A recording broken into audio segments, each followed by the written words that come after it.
gratuitous swearing, unending amounts of pain, and banal attempts at self-deprecation are your thing, then stay tuned for more. It'll be scrumptious. Or syphilitic, I haven't decided yet. Also, I might be crazy, but it seems Capcom took a bit of creative license designing this dumb shit, since he looks less like a sponge and more like a mutated squash. Bomer Kawanga is up next, who looks like some sort of anorexic Genghis Khan. Okay, Axel Red. What can we say about this guy? Well, he looks like an effeminate hybrid of Axl Rose and David Bowie, and his primary battle strategy is holding X in suggested bondage poses while he slowly sucks the energy out of him. And after 30 minutes, that's still the least disturbing description I can come up with. He's live with the first area, and boy, he's a happy-looking man-child, ain't he? Duff McWhalen finally succeeds in being so retarded it's genius. What the hell else am I supposed to say about that name? Rather predictably, Flame Mammoth offers not the slightest hint of confidence. I don't think we see a halfway decent challenge out of these rejects until Rainy Turtlord, and he was less obese and more of an armored fucking giant nightmare. Silly people might prolong this idiot's misery by running away from his fire, but us cool guys just jump that shit so we can ice Mammoth before his cholesterol gets to him. I suppose this might have resembled something difficult if he didn't jump slower than X's gimped ass does, and if he could actually lift his massive body off the ground far enough to hit you on the walls.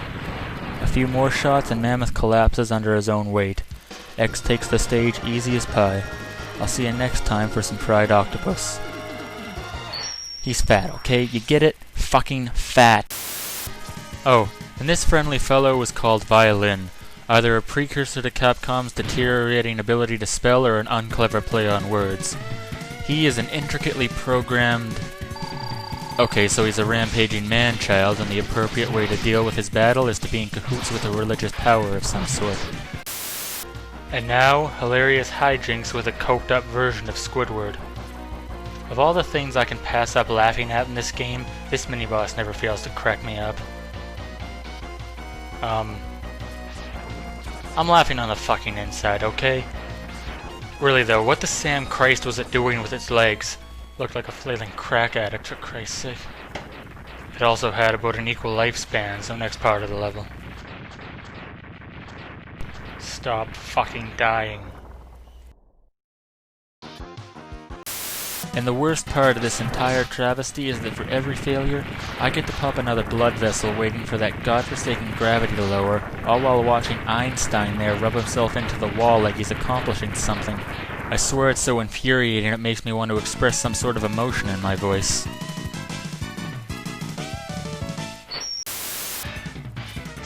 Sorry, I'm not doing it.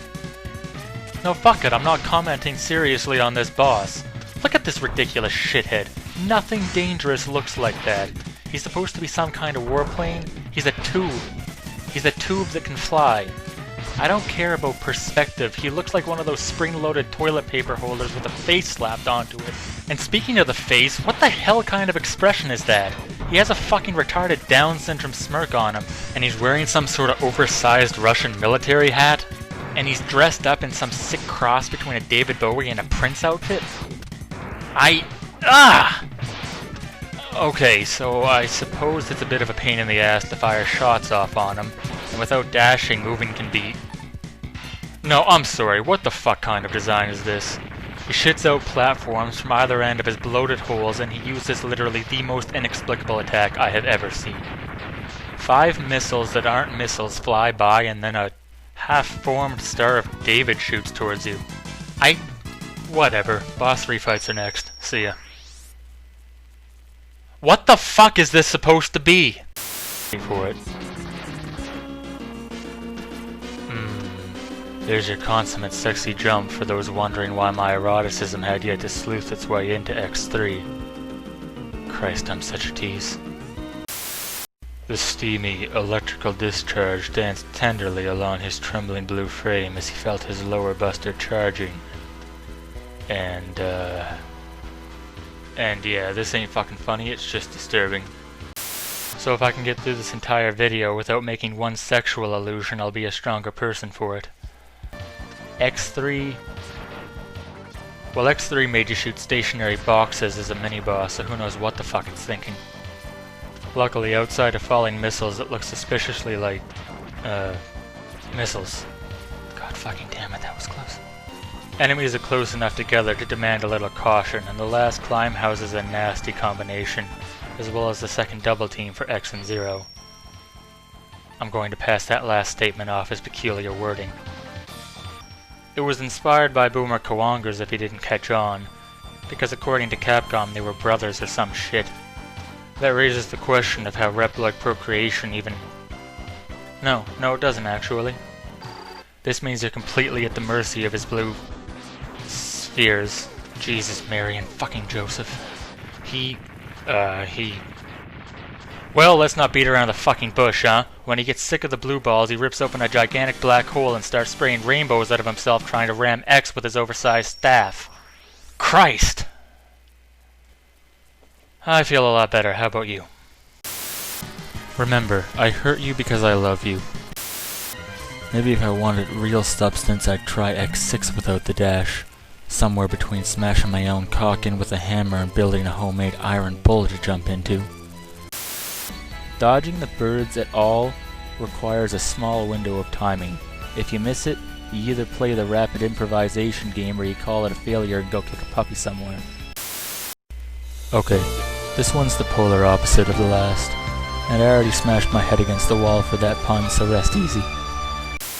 But you didn't come here for my blunt stalling, you came here for award-winning stage commentary. X is walking... And fuck, that's worth a Pulitzer. And now for the most thrilling goddamn thing ever. Look at this shit. A robot slowly places a crate and then flies away. Damn, what the fuck happens next? A robot slowly places a crate and then flies away. Still feeling unfulfilled? These fun engines repeat it several more times just in case anyone hadn't already shit themselves from the excitement. When I have a combination of nightmares, bats, tailing seahorses, obtuse terrain, and sensors to blow up, is the first but certainly not the last or most extreme example of what the Christ were they expecting me to do here syndrome. Now back in Wheelgator stage, I made a big show out of sacrificing the ride armor to thrust myself into the crux of peril and valiantly, walk through all 10 seconds of it. Far be it for me to impose judgment on someone's creativity from atop my one-pitch-of-voice-fits-all high horse, but literally 70% of the bosses in this game have some variation on ramming from one end of the room to the other. Maybe there's a masterstroke of allegory about the drones of society in there, but maybe they just felt lazy. Here's another one of the fucking donuts. Did I mention you have to fight 5 of them before this retardation ends? What kind of goddamn psychological pandemic had to go through Capcom's heads before they decided this painfully tedious nonsense would register as fun to any player without severe brain hemorrhaging? And I guess some sort of bizarre fixation on running around in circles while chasing larger circles. How the fuck are these barriers anything other than a metaphor for a giant middle finger? That leaves us with, no questions asked, the hardest thing I have had to do in this challenge.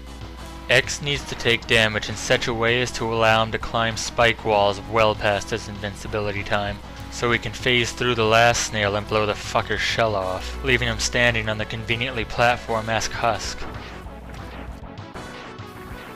And there you are. This was a 5-second performance. Coming up with it took ages. Doing it successfully took a good whack of ages.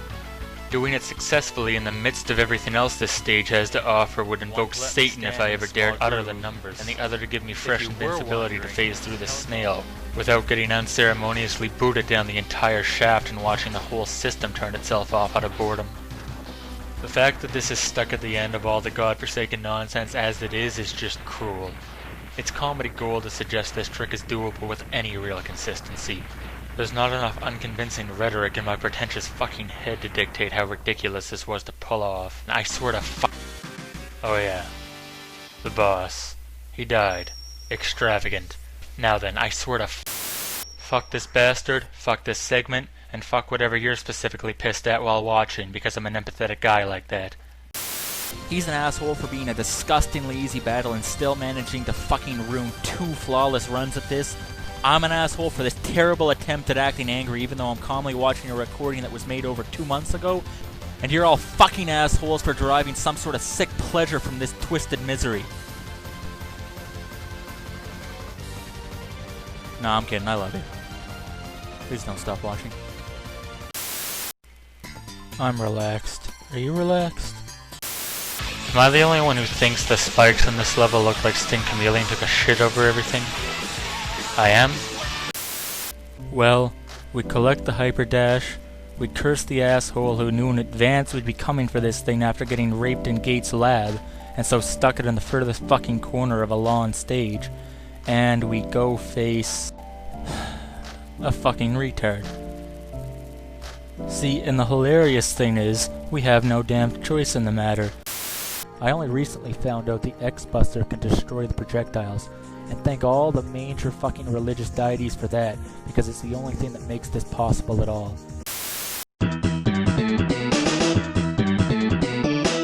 This is HideofBeast getting the fuck out of here.